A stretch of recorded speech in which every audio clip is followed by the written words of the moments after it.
Terry Paine is over 85, and how he lives today is just the final chapter in a very sad journey. He is a World Cup winner, but for 43 years, he did not have a medal to prove it. His story is not about losing, it is about being forgotten. It is about being left behind while everyone else celebrated. It is about giving everything to the game and watching history move on without you. This is the story of a man who played over 800 games, scored 160 goals, and bled for England on the biggest stage. He stood in the same stadium when England won the World Cup. He wore the same blazer. He felt the same ground shake beneath his feet. Yet somehow, he became the man his country forgot, and the pain of that exclusion would follow him for decades. Terry Paine was born in Winchester in 1939. He joined Southampton Football Club and stayed loyal for 17 years. That kind of loyalty is rare, especially in modern football where players move clubs every few seasons. Between 1957 and 1974,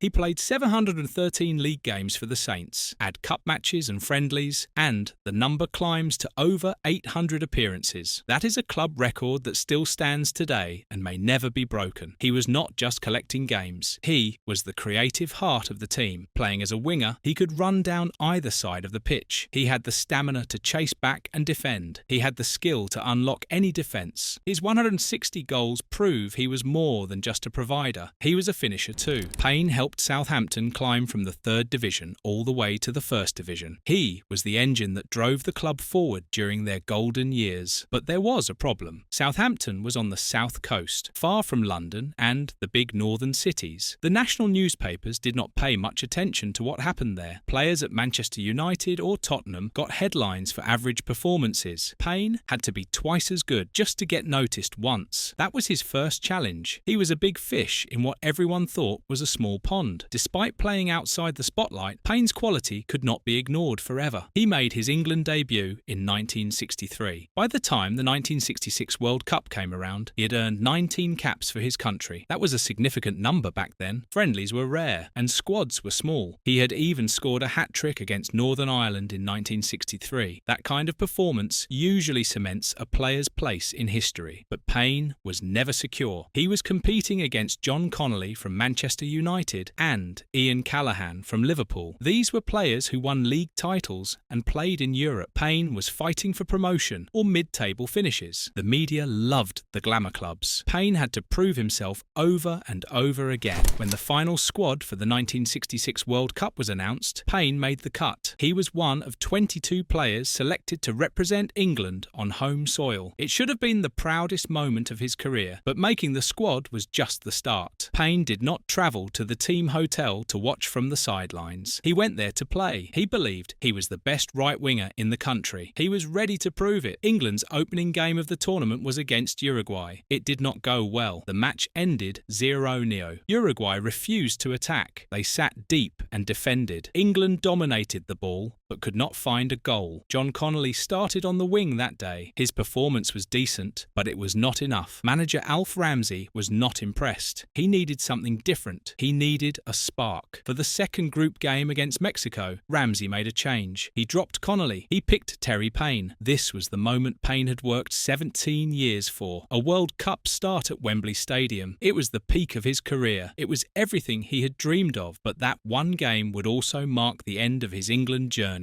The match against Mexico took place on the 16th of July 1966. England won 2-0 with goals from Bobby Charlton and Roger Hunt. For the fans, it was a relief. For Paine, it was a nightmare. Early in the game, he was involved in a heavy collision. Some reports say it was a clash of heads. Others say he was kicked in the head. Either way, the result was a serious concussion. His head was ringing. His vision was blurred. He felt foggy and confused. In the modern game, play would stop immediately. A doctor would check him. He would be taken off the pitch for his own safety. But in 1966, the rules were different. Substitutions for injuries were not allowed. If Paine left the field, England would have to play with 10 men. That could cost them the match. It could cost them the tournament. So Paine did what any professional would do. He stayed on. He played the rest of the game while concussed. Every pass felt uncertain. Every movement required extra concentration. His teammates could see something was wrong, but there was nothing anyone could do. Despite the injury, he did not hide. He did not drift to the sidelines and wait for the final whistle. He kept playing. One report from the match described how he jinked past a Mexican defender and made a clever pass. He was still sharp enough to help England control the game. He did his job. He gave everything he had, but the damage was done. After the match, Paine was unavailable for the next game against France. The concussion was too severe. He needed rest. Ramsey had no choice but to make a change. He brought in Ian Callaghan to replace Paine. England won again. The team was building momentum. But for Paine, the door had just closed. He had been injured at the worst possible moment. What happened next was even more tragic. Paine's injury did not just cost him his place in the team. It also coincided with one of the most famous tactical changes in football history. After the France game, Ramsey faced Argentina in the quarter-finals. Argentina were aggressive and packed the midfield. Ramsey decided he could no longer afford traditional wingers. He needed more bodies in the centre of the pitch. He needed control and work rate. So he dropped Callaghan. He did not bring back Paine or Connolly. Instead, he played Alan Ball and Martin Peters in a system that became known as the wingless wonders. This new formation did not use wingers at all. It relied on midfielders who tucked inside and worked hard. Paine was a specialist winger. That was his role. That was what he had trained for his entire career. Overnight, the position he had mastered was made obsolete. He did not lose his place because of poor form. He lost it because the job he knew how to do no longer existed. The system had changed, and there was no room for players like him anymore. England kept winning. They beat Argentina. They beat Portugal. They reached the final against West Germany, and on 30th of July 1966, they won the World Cup. The whole country celebrated. Wembley Stadium erupted. Bobby Moore lifted the trophy. Geoff Hurst scored a hat-trick. It was the greatest day in English football history. But for Terry Paine, it was also the most painful. He was at the stadium. He wore the team blazer. He felt the ground shake with every roar from the crowd. He watched his friends celebrate. He saw the joy on their faces. He knew he had played a part in getting them there, but he did not get a medal. Under FIFA rules in 1966, only the 11 players on the pitch at the final whistle received medals. The reserves got nothing. The squad members who played in the group stages got nothing. Paine had bled for his country against Mexico. He had stayed on the pitch while concussed. He had given everything, but when the medals were handed out, his name was not called. He had to watch his teammates climb the steps to the royal box. He had to watch them hold up their gold medals. He was standing in the same stadium. He was part of the same squad, but the rules said he did not count. It was a public declaration that his contribution was secondary. It was forgettable for a man who had always been a professional, who had always taken pride in his work. This was a wound that never fully healed. After his playing career ended, Paine moved into management. He hoped to use the same discipline and professionalism that had made him successful as a player, but the transition was far from easy. In 1979, he took his first full managerial job at Cheltenham Town. The club played in the Southern League. Most of the players were semi-professional. They had day jobs. They played football for fun and a bit of extra money. Paine brought the only approach he knew. He demanded fitness. He demanded tactical discipline. He wanted the same standards he had known under Alf Ramsey at England and Ted Bates at Southampton. But the players at Cheltenham were not interested. They had signed up for some fun, not for boot camp. They resisted his methods. They thought he was too harsh. They did not want to be treated like professional athletes when they were working normal jobs during the day. The clash was immediate. Paine could not understand why they were not taking it seriously. The players could not understand why he was sucking the joy out of their hobby. After just half a season, Paine left the club. It was a bitter experience. He later managed a works team called Whitbread Flowers, which was an even lower level of football. For a man who had played at Wembley, this was a long way down. In the early 1980s, Paine made a big decision. He emigrated to South Africa. Perhaps it felt like a fresh start. Perhaps it was a way to escape the country that had forgotten him. Either way, he found work managing several clubs, including Wits University. But once again, his disciplinarian style caused problems. The aggressive, no-nonsense approach that was normal in British dressing rooms did not translate well. His colourful language and harsh criticism made players uncomfortable. In a country with complex racial and cultural dynamics, his abrasive style was not just unpopular, it was sometimes seen as disrespectful. To his credit, Paine eventually adapted. He learned to adjust his methods. He earned respect in South African football and became a television pundit and director of football. But it was another struggle, another fight to fit in, another reminder that the world did not always appreciate the intensity he brought. The most painful chapter came in 2000. That year, England and South Africa were both bidding to host the 2006 World Cup. England expected to win. They They saw it as their right. South Africa was the sentimental favourite. It would be the first World Cup in Africa. Terry Paine, who had lived in South Africa since 1984, publicly supported the South African bid. He became an official ambassador for their campaign. He said Africa's need was greater than England's. He said it was Africa's time. The reaction in England was brutal. Suddenly, the forgotten man was remembered, but only to be attacked. Paine received hate mail. People called him a traitor. Some even suggested he should be charged with treason. It was a bitter irony. The country that had ignored him for decades now demanded his loyalty. The country that had denied him a medal, that had excluded him from the celebrations, now expected him to defend their interests. When he chose to support the place that had given him a second life, he was cast as a villain. In 2009, things finally changed. After a long campaign by the Football Association, FIFA agreed to award medals to all squad members from past World Cup winning teams. At a ceremony at 10 Downing Street, Terry Paine received his World Cup winner's medal. He was 70 years old. It had been 43 years since the final. Prime Minister Gordon Brown handed him the medal. It was meant to be a moment of closure, but perhaps it came too late. In 2011, just 2 years after receiving it, Paine put the medal up for auction. He explained his decision with typical pragmatism. He said the medal had just been sitting in a vault doing nothing. He said, if you split things among your family, who do you give what to? The medal sold for somewhere between £25,000 and £44,000. The exact price depends on the source. The sale tells you everything you need to know. The medal arrived 4 decades too late. It could not replace the feeling of being left out on the day. It could not undo the years of being forgotten. Paine converted the symbol of his World Cup experience into financial security for his family. It was a final, rational decision from a man who had always been a professional. Despite all the struggles and disappointments he faced over the long years, Paine's legacy at Southampton remained strong. In 2013, the club appointed him as honorary president. It was a ceremonial role, but it meant everything. The boy from Winchester had returned as the club's patriarch. His record of over 800 games will likely never be broken. The club he gave everything to finally gave something back. Terry Paine's story is not just about football, it is about timing. It is about being the right player at the wrong moment. He was injured just as the tactical world shifted against him. He was a World Cup winner who walked away empty-handed while his teammates were celebrated as heroes. He was a perfectionist in a world that did not always want perfection. But his story is also about resilience. He played 800 games. He survived being called a traitor. He built a new life in a new country. He adapted when he had to. He never gave up on the game, even when the game seemed to give up on him. Through all the setbacks, through all the pain, he kept moving forward. That takes a special kind of strength. That takes character that cannot be measured in trophies or medals. England may have forgotten Terry Paine in 1966, but the pitch never did. He did not need medals or statues to prove his greatness. The records speak for themselves. The 160 goals, the 800 appearances, the loyalty, the professionalism, the fact that he stayed on the pitch while concussed because his country needed him. Every single one of those games mattered. Every goal he scored told a story. Yes, his story is sad, but it is also a story of strength. It is a story of a man who gave everything and asked for nothing in return. A man who never stopped being professional, and in the end, that might be the greatest victory of all. If you enjoyed learning about Terry Paine's incredible but often overlooked career, make sure to like this video and subscribe for more untold stories from football history. Let us know in the comments which forgotten legend you want us to cover next.